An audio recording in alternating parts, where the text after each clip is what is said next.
En un video anterior tratamos brevemente sobre el significado esotérico del espacio y dijimos que era uno de los conceptos más importantes del ocultismo, o sea, el más antiguo dogma del ocultismo, y lo explicamos de acuerdo a ese libro que es el diccionario teosófico, el glosario teosófico.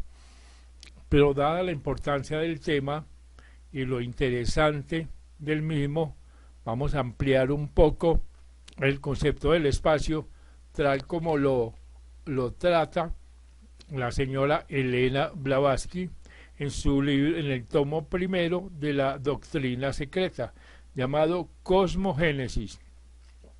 Para poner un poco en contexto el tema, tenemos que decir que la señora Elena Blavatsky era una filósofa rusa que estuvo estudiando las doctrinas comparadas, las religiones comparadas, era una experta en símbolos, ella era una experta en filosofía antigua y le dio al público en general de Occidente las claves para decodificar los libros secretos que están encriptados, que son simbólicos. Todos los libros de las religiones actuales vienen de un libro padre, que son las estancias de Xi'an, y otros libros también igual de antiguos que ella comenta en el libro llamado La Doctrina Secreta, que es de altísima filosofía. Pero volviendo al objetivo práctico de este video, veamos pues lo que dice la señora Elena Blavatsky con relación al espacio.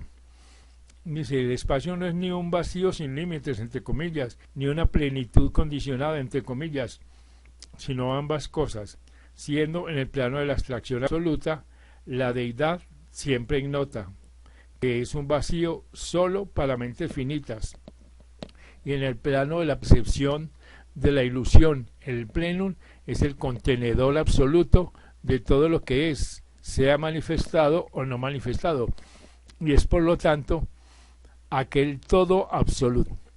Así que no existe diferencia alguna entre comillas, en él vivimos, nos movemos y tenemos nuestra existencia, del apóstol cristiano, y las palabras del Rishi indio, que dice: el universo vive en Brahma, procede de él y volverá a él, porque Brahman, neutro, el no manifestado, es aquel universo en abscóndito, y Brahma, el manifestado, es el logo, macho y hembra, en los dogmas simbólicos ortodoxos, siendo pues el Dios del apóstol iniciado y el Dios del Rishi hindú a un mismo tiempo, el espacio invisible pues y el visible.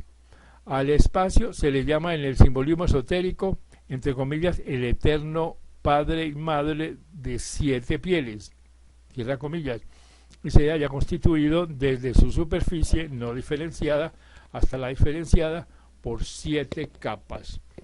Y agrega la señora Blavatsky: ¿qué es lo que fue, es y será, ya el universo o no, ya existan dioses o no existan? Pregunta el catecismo esotérico Censar, y la contestación es el espacio. Y añade: lo que se rechaza no es un Dios desconocido uno, siempre presente en la naturaleza, o la naturaleza en escóndito, sino ese Dios, entre comillas, del dogma humano y su verbo, entre comillas, humanizado. Así que en su presunción infinita y en su orgullo y vanidad inherentes, el hombre le ha dado forma por sí mismo con mano sacrílega, haciendo uso de los materiales que ha encontrado en su propia y mezquina fábrica cerebral, y lo ha impuesto a sus semejantes como revelación directa del uno y no revelado espacio. Y añade en una nota al margen: así que el ocultismo ciertamente se halla, entre comillas, en la atmósfera al final de nuestro siglo, y entre otras muchas obras recientemente publicadas recomendamos especialmente uno a los estudiantes del ocultismo teórico que no quieran aventurarse más allá de la esfera de nuestro plano humano particular. Su título es Los nuevos aspectos de la vida y de la religión, de Henry Pratt. Dice, está lleno de dogmas y filosofía esotéricos. Este última, más bien limitada en sus capítulos finales, por lo que parece un espíritu de positivismo condicionado. Sin embargo, lo que dice el espacio como causa primera desconocida merece citarse, y lo cita entre comillas. Ese algo desconocido, reconocido así como forma corpórea primaria de la unidad simple e identificado con ella, es invisible e impalpable. Como espacio abstracto, conocido, y puesto que es invisible e impalpable, es por lo tanto incognoscible, y esta incognoscibilidad ha conducido al error de suponer que es un simple vacío, que es una mera capacidad receptiva. Pero aún considerándolo como vacío absoluto, tenemos que admitir que el espacio es o ya existente por sí mismo, infinito y eterno, o bien que haya tenido una primera causa fuera de él, detrás y más allá de él mismo. Y sin embargo, aun cuando tal causa pudiera encontrar sin definirme, esto equivale tan solo a transferir a ella los atributos que de otra manera corresponden al espacio, no haciéndose así más que rechazar la dificultad del origen un poco más atrás sin obtener ninguna luz más en cuanto a la causa primera. Y esto es precisamente lo que han hecho los creyentes en un creador antropomorfo, puesto que en el lugar de un Dios intracósmico, muchos y aún podemos decir que la mayor parte de los asuntos tratados por el Dr. Pratt son antiguas ideas y teorías cabalistas que presentan una forma completamente nueva y son nuevos aspectos, entre comillas, de lo oculto de la naturaleza, ciertamente. Así que el espacio, sin embargo, considerado como una unidad sustancial, o sea, la fuente viviente de la vida, es como la causa sin causa, desconocida, el más antiguo dogma del ocultismo, millares de años más antiguo que el pater éter de los griegos y latinos. Así son la fuerza y la materia, como potencias del espacio, inseparables, reveladoras, cógnitas de lo desconocido. Todas ellas se encuentran en la filosofía aria, personificadas por Vishvakarman, Indra, Vishnu, etcétera, etcétera.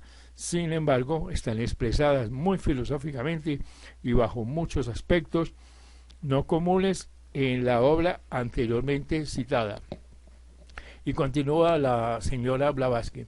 El ocultista acepta la revelación como procedente de seres divinos, si bien finitos las vidas manifestadas, pero jamás de la vida una no manifestada, si de aquellas entidades llamadas hombre primordial, Dhyan Budas, Dhyan Chohan, los Rishi Prajapati de los indios, los Elohim o hijos de Dios de los judíos, los espíritus planetarios de todas las naciones, los cuales han venido a ser dioses para los hombres.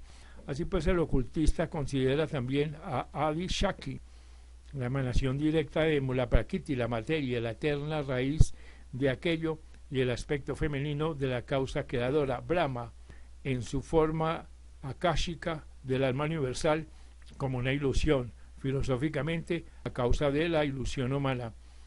Pero esta manera de ver no le impide creer en su existencia por todo el tiempo que dura, esto es, durante el Mahamambantara, o sea, los ciclos de existencia, ni aplicar el akasha, la radiación de la materia, a fines prácticos, por hallarse relacionada esta alma del mundo con todos los fenómenos naturales conocidos o desconocidos por la ciencia.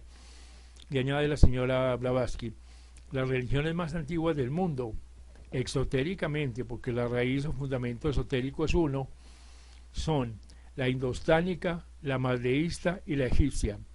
Viene luego la caldea, producto de aquellas enteramente perdida para el mundo hoy día, excepto en un desfigurado sabeísmo tal como al presente lo interpretan los arqueólogos. Después, pasando por cierto número de religiones, de que se hablará más adelante, viene la judaica, que básicamente sigue la línea del magismo babilónico, como en la Cábala, y exotéricamente es, como en el Génesis y el Pentateuco, una colección de leyendas alegóricas, pero leídos a la luz del Zohar.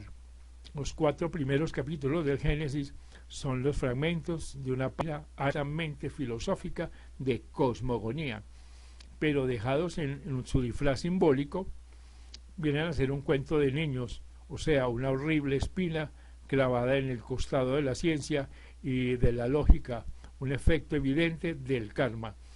El haberlos dejado servir de prólogo al cristianismo fue un cruel desquite por parte de los rabinos, los cuales conocían mejor lo que significaba de su Pentateuco. Fue pues una protesta silenciosa contra su despojo, y a la verdad, los judíos llevan hoy la ventaja a sus perseguidores adicionales. Así que las creencias exotéricas, anteriormente mencionadas, sean explicadas a la luz de la doctrina universal a medida que avancemos. Y prosigue la señora Blavatsky. El catecismo culto censar contiene las siguientes preguntas y respuestas. ¿Qué es aquello que siempre es? La respuesta es el espacio, el eterno Anupadaka, el que no tiene padres. Y continúa, ¿qué es aquello que siempre fue? El germen de la raíz. ¿Qué es aquello que está siempre viniendo lleno? El gran aliento. Entonces, ¿existen 3 eternos? Pregunta el catecismo. Y la respuesta es no. Los 3 son uno. Lo que siempre es uno. Lo que siempre fue es uno. Y lo que está siempre siendo y viniendo a ser es también uno. Y esto es el espacio. Y explica, oh discípulo, dice, el uno es un círculo no interrumpido, es un anillo sin circunferencia alguna, pues no está en ninguna parte y está en todas. El uno es el plano sin límites del círculo, que manifiesta un diámetro solamente durante los periodos de la manifestación. Así que el uno es el punto indivisible, no encontrado en parte alguna y percibido en todas partes durante aquellos periodos. Es pues la vertical y la horizontal, el Padre y la Madre, la cúspide y la base del Padre. Son pues las 2 extremidades de la Madre, que no llegan en realidad a parte alguna, porque el uno es el anillo, así como también los anillos que están dentro de aquel anillo. Es luz en las tinieblas, tinieblas en la luz, es el aliento que es eterno, entre comillas, y procede de afuera adentro, cuando está en todas partes, y de dentro afuera, cuando no está en ninguna parte. O sea, la ilusión. Se extiende, se contrae, es la expiración e inspiración. Cuando se extiende, la madre se funde y esparce. Cuando se contrae, la madre retrocede y se repliega. Esto produce los periodos de evolución y de disolución, Manvantara y Pralaya. El germen es invisible e ígneo. La raíz, o sea, el plano del círculo, es fría, pero durante la evolución y la manifestación, su figura es fría y radiante. Así pues, el aliento caliente es el Padre que devora la generación de los elementos de múltiple faz, o sea, heterogéneos, y deja los de una sola faz, que son homogéneos. El aliento frío es la Madre que los concibe, los forma, los da a luz y los recibe de nuevo en su seno para volverlos a formar otra vez en la aurora, o sea, el día de Brahma, o sea, la manifestación.